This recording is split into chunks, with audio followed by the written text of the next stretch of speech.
Olá, estamos aqui para conversar, para prosear com meu compadre Humberto, de Juiz de Fora. Como vai, Humberto? Tudo bem? Olá, Deodato, tudo bem? Como é que vão as coisas por aí? Tudo jóia, tudo tranquilo. Eu queria dar sequência aqui na nossa conversa, uma das últimas aí. Eu queria que você começasse explicando o que é Teodiceia para a gente, para quem está nos assistindo. Excelente, é bom a gente retomar, até porque às vezes a pessoa vai assistir na sequência os vídeos, mas para nós já faz bastante tempo que a gente encontrou pela última vez, né? Então, a Teodiceia é justamente a preocupação em justificar ou explicar a justiça de Deus, ou a justiça em face de Deus. Porque no conceito teológico, não apenas no conceito cristão, tá? Mas no conceito teológico mais sério, mais filosófico, nós concebemos o fundamento da ética como derivando ou assentando sobre uma ordem moral cósmica. Sem ordem moral cósmica, como já havia dito Platão na República, nós não podemos, senão, ter conceitos relativos de ética, de justiça. E um sujeito que pode fazer coisas negativas e ruins, ele pode ter a concepção pessoal, privada, de que aquilo é justo. E Trasímaco, na República, justamente ele vai levantar essa questão. A justiça pode não ser a mesma para mim e para você. O que é justo para mim pode não ser para você. E aí Platão, através, claro, da figura ilustrativa de Sócrates, embora essa provavelmente era também a doutrina de Sócrates, ele vai dizer, por isso que a gente precisa de uma ordem moral cósmica. Se não há uma ordem moral cósmica, assim como há uma ordem estrutural, matemática, uma ordem do ser que permite a existência, então nós não podemos fazer ética. Assim como sem uma ordem do ser, nós não podemos fazer ciência. Então, ao longo da história da filosofia, entendeu-se que era necessário acomodar esse conceito de um Deus justo, ou de uma ordem cósmica justa e boa, com o fato flagrante de que há injustiça e maldade no mundo. Como que é possível acomodar essas duas coisas? Essa é a preocupação da Teodiceia, acomodar o fato de que há maldade e justiça com uma demanda racional por uma ordem moral cósmica. E isso na geração do iluminismo ali do século XIX, de Leibniz até Goethe, que é o autor que nós mais estudamos, era uma das preocupações centrais, desde a publicação do livro de Leibniz com o mesmo nome, a Teodiceia, mas essa preocupação ela será recorrente em toda a escola leibniziana, ali em Halle, com Wolff, com Baumgarten, até chegar em Goethe e também em Schelling, filósofo Schelling. Ele é talvez o maior filósofo de todos os tempos a se ocupar dessa questão e dá uma resposta muito consistente para a questão da Teodiceia, porque ele desenvolve a questão ao lado, junto com a questão da metafísica voluntarista, que é um outro tema paralelo a esse. Peraí. Você quase queimou minha próxima pergunta. Eu queria que você falasse justamente sobre a mística voluntarista e o que ela tem a ver com Goethe. Esse movimento ele começa como mística e vai depois descambar em Schelling, por exemplo, também parcialmente em Goethe, porque ele não é um filósofo no sentido técnico da palavra, no sentido profissional, no sentido também do todo dos seus textos, da sua obra, mas é um pensador, e é um pensador que absorve muito bem a filosofia da antiguidade até os seus dias, conhece bem Kant, conhece bem Spinoza, principalmente esses dois, mas também absorve bem o neoplatonismo de várias fases, né, desde Alexandria até o final do Renascimento. E Goethe, portanto, já vai insinuar alguns dos princípios fundamentais dessa metafísica voluntarista. Mas ela começa como uma intuição cristã, por isso que a gente usa o nome mística, embora não seja uma mística no sentido pejorativo da palavra, mas uma mística no sentido de uma captação, uma percepção ou uma intuição, que é claro que não chega a ser expressa num nível técnico, conceitual rigoroso, mas não se trata também assim de uma invenção ou de uma crença sem fundamento. E essa percepção fundamentalmente dada pela obra e pelas palavras, pela doutrina de Jesus, né? É o primeiro a formular corretamente o problema, nos provocar, nos incomodar, né? Com essas, digamos assim, transformações do coração, com essas até contradições do coração às vezes, vai se expressar, por exemplo, em Paulo, quando Paulo diz o que eu desejo eu não faço, né? O que eu queria eu não faço, o que eu não queria é isso que eu faço. Você sabe o endereço dentro do livro sagrado dos cristãos do que você está falando? Coríntios. 12. Coríntios, né? Coríntios 12. E olha só, olha onde ele foi levar isso. Ele era um profundo conhecedor da cultura grega, em território Sim. grego. Olha que interessante. Exatamente. E no desdobramento dessa tradição, nós vamos ter o primeiro psicólogo do mundo, que é Santo Agostinho, e que vai desenvolver muito a compreensão dessa diversidade fenomênica da vontade, dessa manifestação complexa, às vezes conflitante, autoconflitante, né, da vontade. E na esteira da tradição cristã, esta teoria ela será muito bem recebida e acolhida pelos neoplatônicos, alguns medievais, mas principalmente os renascentistas. Pois bem, Goethe não é um cristão ortodoxo. Ele recebe a tradição cristã como um intelectual que recebe a influência grega, por exemplo. Aquilo que a gente pensa sobre a influência da Grécia é mais ou menos o que Goethe pensa sobre a influência cristã. Isso é minha cultura. Goethe foi um iluminista? Sim, no geral, a gente pode dizer que Goethe ainda está muito embebido no ambiente iluminista, mas ele criou as condições de superação do iluminismo e de formação tanto do romantismo quanto do idealismo. A gente pode tocar nessas questões um pouco depois, que tem a ver um pouco com o conceito de metafísica da vontade e tem a ver um pouco com o conceito de uma nova concepção da vida, do que é a vida, como uma vida do espírito e não uma vida só como uma atividade de um corpo, uma atividade semi-mecânica. Mas, muito bem, voltando na recepção de Goethe do cristianismo, Goethe não é de jeito nenhum um crítico do cristianismo, como, por exemplo, muitos iluministas são, mas ele olha para o cristianismo como uma de suas raízes. Né? Reconhece que é uma das minhas raízes intelectuais, das raízes até espirituais da minha vida, mas ele não tem aquelas prerrogativas de autoridade, de absolutidade, que geralmente o crente atribui ao cristianismo. Então, a partir desse tipo de olhar, desse tipo de recepção, Goethe ele vai reinterpretar de uma forma muito criativa esta mística da vontade.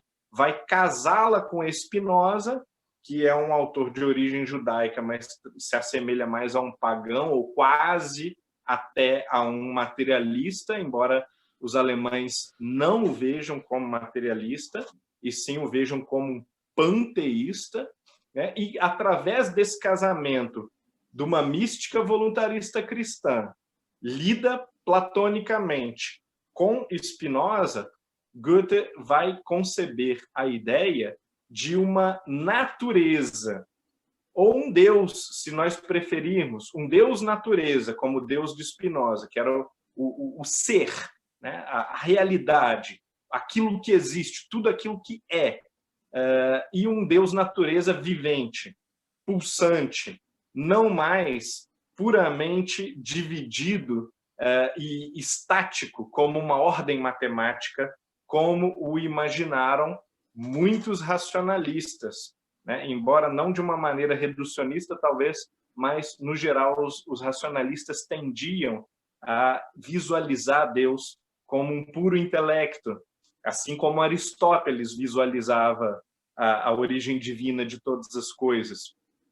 E Goethe detesta isso, ele quer conciliar a sua visão de Deus, que é uma visão de poeta, afinal de contas, uma visão sentimentalista, uma visão influenciada por Jacques Rousseau, uma visão de biólogo, de cientista natural, né, um dos maiores botânicos da sua geração, um dos maiores especialistas em osteologia da sua geração, e Goethe quer conciliar tudo isso e concilia tudo isso sob o conceito de um Deus que é pura vida, que é uma expressão da força vivente, ou seja, da vontade de Schopenhauer, né, desse sem fundo, de uma liberdade sem fundo de Schelling, e assim por diante. A visão do Goethe do absoluto, ela é naturalista,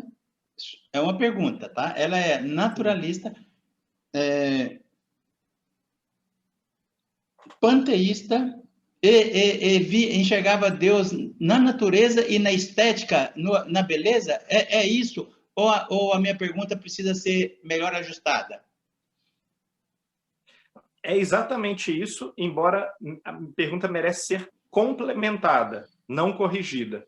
Porque Goethe não achava, como um panteísta crasso, que Deus é a natureza é Deus e pronto. Ele achava que sim, havia uma dimensão de Deus para além daquilo que nós vemos, para além daquilo que nós entendemos. Essa seria a dimensão do Deus puramente transcendente, do Deus dos místicos, inclusive. Segura um pouquinho. Aí tem um diálogo entre, assim, na visão do absoluto do Goethe, tem um diálogo entre o Platão e o discípulo do Platão, que era Aristóteles. Um via na metafísica a existência e o outro via na explicação lógica. É isso? Sim, mais ou menos. Aliás, Goethe vai dizer que toda civilização, fazendo referência ao Ocidente, claro, né? Toda civilização assenta sobre 3 pilares mestres: Platão, Aristóteles e a Bíblia. E que, retirados os pilares, a civilização desmorona. É impossível edificar a civilização sob qualquer outra base que não sejam esses 3 pilares. E também a civilização será pobre quando apenas 1 ou 2 desses pilares forem considerados. Então, a harmonia está em conjugar o pensamento realista, mais técnico, mais analítico de Aristóteles, com o pensamento mais transcendente ou transcendentalista, crítico, idealista de Platão e a expressão de uma presença atuante de Deus, aí sim, a metafísica da vontade, que está para Goethe perfeitamente expressa na Bíblia, né? Velho e Novo Testamento, com muito destaque para o Novo Testamento. O Goethe... Então, assim, a partir dessa concepção, a gente entende melhor quais são as referências do autor, né? Legal. E o Goethe viveu de quando a quando, mais ou menos? Ele viveu de 1749, quer dizer, bem ali meados do século XVIII, no auge do Iluminismo, até o colapso, a gente poderia dizer, do Iluminismo e a sua substituição pelo romantismo e pelo idealismo, que ele viu nascerem, e ele vai morrer nos anos 30 do século XIX. Ele conviveu com os existencialistas que não acreditavam na existência da alma? Não, ele, na verdade, conviveu pouco com ateus ou materialistas, embora ele não fosse um cristão tradicional, ou talvez nem fosse um cristão, isso é debatível, né? É discutível.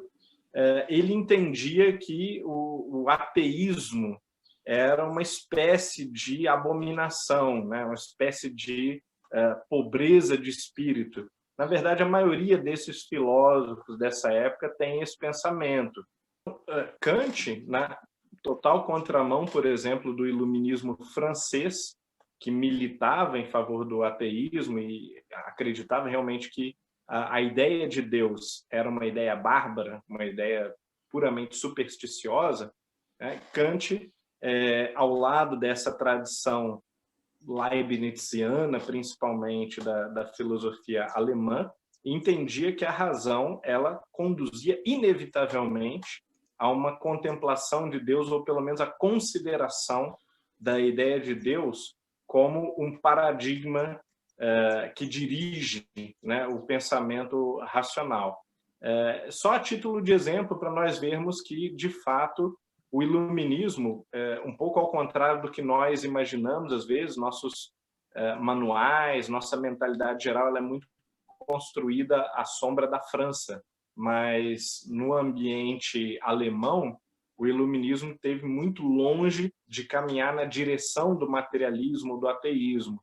E esses grandes pensadores alemães, eles todos, de alguma maneira, tentavam reconciliar, na verdade, a fé com a razão. Humberto, eu já estava caminhando para uma última pergunta em relação à sua tese de doutorado, mas eu queria retomar uma coisa que você falou. Você falou que Agostinho foi o primeiro psicólogo. Fala um pouco sobre isso. Antes de você começar, tem 2 entrevistas com psicólogos que pesquisaram nos seus mestrados do Agostinho de Hipona. Fala um pouquinho sobre essa tua visão de Agostinho como o primeiro psicólogo. Pois é, nenhuma coincidência que muitos psicólogos tenham interesse em Agostinho e também muitos dos filósofos da mente, desses filósofos mais contemporâneos que se dedicam a pesquisar pontos ainda muito obscuros e conceitos ainda muito vagos a respeito da subjetividade humana. Porque enquanto a maior parte, a parte determinante da tradição filosófica, se debruçou sobre aquilo que poderia ser analisado com rigor, por exemplo, a lógica, as regras do discurso e também aqueles objetos do conhecimento que se submetem perfeitamente à lógica e à regra do discurso, Agostinho se dedicou à vontade, à memória, a uma visão a gente poderia até dizer assim, com o perdão, claro, do anacronismo, do inconsciente, né, de uma emergência na alma, uma emergência na subjetividade, de inclinações, de desejos, de disposições e até de pensamentos, né, de afecções, que não poderiam ser explicadas pelos eventos pretéritos da mente. Né? Então, uma coisa é você se lembrar de algo que aconteceu contigo. Você está simplesmente resgatando uma percepção que se deu. Outra coisa é você, em algum momento, a partir de um determinado momento, perceber ou sentir que alguma coisa no seu estado de humor, na sua disposição existencial, na sua alegria de viver, na sua forma de encarar a vida, mudou sem que você seja capaz de diagnosticar nenhum evento que tenha direcionado você ou desviado você do seu percurso original. Então, Agostinho, embora, claro, não de uma forma talvez intencional, ele toca em muitas questões que vão depois ser exploradas pela psicologia, e aqui eu não estou falando de psicologia científica apenas, eu estou falando principalmente da psicologia filosófica, aquela psicologia que também foi explorada por Montaigne, por Pascal, por uma série de outros pensadores que faziam o trabalho introspectivo profundo né, de se investigarem, de se conhecerem, de trazerem à tona conteúdos obscuros da própria subjetividade. E também, claro, a psicologia, enquanto ciência, muitas vezes retornou a Agostinho como, não talvez um material pronto, mas primeira inspiração, primeira noção desses problemas. E ao lado da psicologia também o existencialismo fez numerosas referências a Agostinho pelas mesmíssimas razões. Porque Agostinho, o existencialismo, ele quer enfatizar e privilegiar o caráter de concretude da vida, né? Que o ser humano ele pode talvez não se conhecer perfeitamente, mas ele é o que é, e o que interessa é que ele já está aí dado, e isso também tem muito a ver com a forma como Agostinho nos descreveu enquanto criaturas que estão aí lançadas na vida, né? Independente de uma noção exata, científica do que seria essa vida, do que seria a alma, do que seria a escolha, de qual seria o caminho na existência. Ô, Humberto, o Kierkegaard, ele é considerado o pai do existencialismo cristão. E você sabia que ele teve uma relação paradoxal com Agostinho? Ele batia e assoprava em Agostinho. Vale a pena dar uma olhada na visão do Kierkegaard sobre o Agostinho. O Agostinho, ele sempre foi pesquisado, estudado e é inesgotável.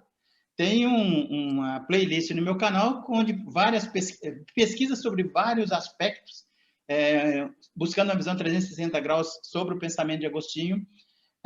E eu acho bem interessante. Cada um pesquisou, dos que eu entrevistei, sobre com olhares diferentes. O Agostinho, ele era professor de retórica, transitava ali pelo Mediterrâneo, ali pela Itália, né, por Roma, por outras cidades, pelo norte da África.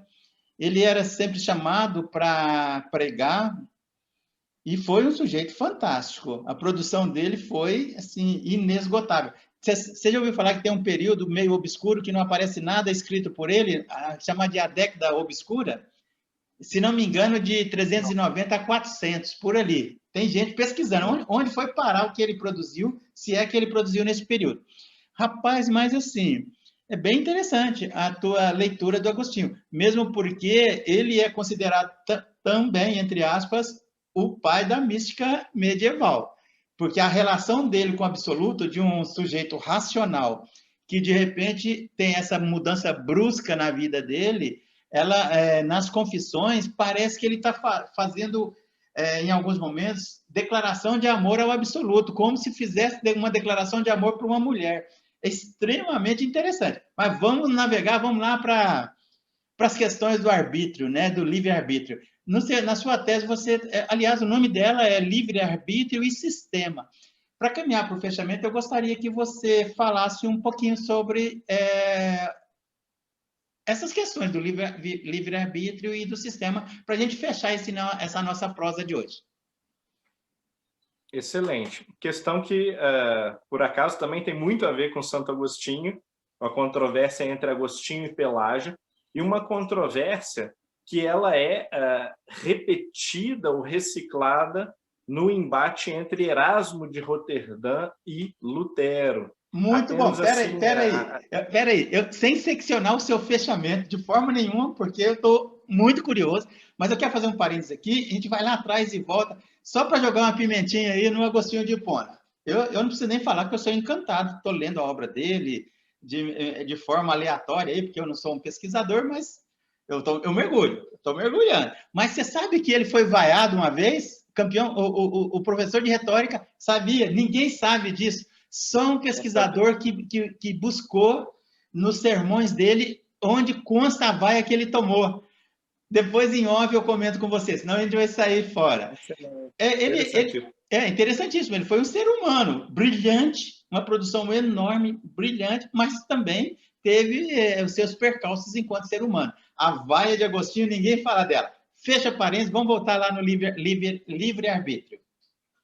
Sim, é absolutamente interessante. E, de certa maneira, Lutero, no seu De Servo Arbitrio, ele repete os contornos gerais da posição agostiniana, e Erasmo, no De Libero Arbitrio, né, o arbítrio livre, o livre-arbítrio, ele repete de alguma maneira a posição liberal e até certo ponto mais filosófica de Pelágio. E essa discussão ela ajuda a pautar desdobramentos posteriores da teologia e até da filosofia alemãs, porque o embate entre determinismo e livre-arbítrio é uma preocupação central da teologia cristã, que vai ser também, por conta da hibridação total, né, entre filosofia e teologia naquele ambiente, vai ser também uma preocupação capital da filosofia. Tem a ver, por exemplo, com a Teodiceia, como acomodar, né, o mal e a injustiça de um lado com a bondade de Deus de outro. Bom, uma das respostas é o livre-arbítrio, porque Deus quer que os seus filhos sejam filhos e não robôs autômatos. Ele quer que eles escolham o seu próprio caminho, não sejam forçados ao caminho do bem, da justiça. E é por causa disso que necessariamente Deus tem de permitir o mal. Não que ele, em algum momento, queira o mal ou aprove o mal, mas a opção seria imoral e indecente, mais do que a permissão para a existência do mal. Seria tolher aquilo que na alma é a alma, aquilo que no espírito é o espiritual. Ou seja, toda a vida consciente, que é essencialmente, filosofia alemã vai bater muito nessa tecla, com Kant, já com Leibniz, mas principalmente com Kant, com Schelling, com Fichte, com Hegel. Então, os grandes filósofos alemães vão bater muito nessa tecla. A essência da realidade é a liberdade. Na medida em que a realidade, tudo aquilo que existe, é desdobramento do Espírito de Deus, e Deus é vida, como nós acabamos de ver, né, na metafísica voluntarista, por exemplo, de Goethe, consequentemente, nós temos que admitir que todas as criaturas são vida e são, pelo menos, potencial de liberdade. Alguns conseguem exercer a liberdade. Aí Kant vai dizer, agindo racionalmente. Schelling vai dizer, bom, a vida já é liberdade, né? Então, respirar, pulsar do coração, né? Isso já é, de alguma maneira, uma liberdade inconsciente, uma liberdade incipiente, e a verdadeira liberdade vai se expressar através da criatividade. É através da criatividade, Goethe e Schelling, principalmente, vão bater nessa tecla, que o ser humano se torna realmente igual a Deus, igual no sentido de semelhante, porque Deus é essencialmente espírito, essencialmente liberdade e, portanto, essencialmente criador. Então, o que é que suas criaturas deveriam ser? Criadoras. Nesse sentido, Goethe, por exemplo, vai ter uma concepção diferente de livre-arbítrio de um filósofo mais racionalista como Kant. Embora a gente precisa ter muito cuidado que as diferenças elas não são absolutas e não são diferenças radicais. São diferenças pequenas dentro desse todo orgânico que é a filosofia alemã daquele momento. Mas dentro desse todo, existe uma pequena diferença entre Goethe e Kant, por exemplo, ou entre Goethe e os racionalistas, que é a valorização de um livre-arbítrio mais como potência ativa de um espírito vivo. E esta ênfase vai levá-lo, por exemplo, ao ceticismo filosófico, a um tipo de cinismo filosófico. Ele vai olhar para os filósofos e, assim como Rousseau, ele vai dizer, olha, fantásticas teorias, mas todas elas, todos esses sistemas fecham a realidade num quadro bonitinho, fica muito bem no livro, mas pode não ser o todo da realidade, pode não corresponder à verdade, porque a verdade é vida, a verdade é dinamismo, a verdade ela cresce e evolui à medida que nós também crescemos e evoluímos. Então, a visão de Goethe, embora ela não seja de um ceticismo ou de um cinismo pessimistas, ele inclusive é considerado o autor da história do pensamento humano dos mais otimistas que já existiu, ou o mais otimista. Will Durant, por exemplo, na sua História da Filosofia, ele vai contrapor Schopenhauer como modelo do pessimismo a Goethe como o modelo do otimismo. Ele via em tudo a beleza, via em tudo a grandeza, via em tudo o bem. Era um sujeito que era incapaz de olhar para qualquer parte da natureza e dizer isso está errado. Ele achava, como Agostinho, não, eu tenho que corrigir o meu olhar para que a expressão do todo, da verdade, da vida e de Deus, ela seja sempre, em qualquer lugar, em qualquer momento, valorizada, louvada, admirada, e nunca criticada ou questionada no sentido pobre da palavra, no sentido realmente da depreciação. Humberto, o Cantor, ele leu Calvino? Olha, isso é algo que eu não saberia dizer com precisão. Eu imagino que não, porque os luteranos mais tradicionais, embora Goethe não seja, mas sua família tem uma influência do radicalismo sentimental luterano, que são os pietistas, o contexto, o tipo de discurso, eu diria que ele é decisivamente pró-Lutero e não contaminado ou não relacionado à teologia significativamente distinta de Calvino. Mas, como, por outro lado, é um autor ultraliberal e que, inclusive, não paga pedágio para a tradição cristã, não está preocupado minimamente em agradar a teologia cristã ou igrejas ou luteranismo oficial, é perfeitamente possível que, fora do meu radar, fora das leituras que eu fiz, haja sim uma influência, talvez, de Calvino ou de outros. Ok. Eu já ia caminhar para o fechamento, para te agradecer, mas eu queria terminar essa nossa conversa. Você sabe que os compadres do interior de Minas, que é o que eu te considero já, e eu estou sendo muito sincero, você é meu compadre, queira ou não, eu acho que você quer. Você gosta de prosear comigo, não gosta? Sim, não. Os gregos descobriram esse prazer incomparável, que é o prazer do diálogo são, saudável e nobre. E realmente é a melhor forma de nós estabelecermos vínculos com valores, em torno de valores. Eu acho que você vai mudar essa opinião agora com a última pergunta que eu vou fazer, que vai ser uma provocação filosófica. A última pergunta, depois eu vou fechar. Você se considera condenado a ser livre?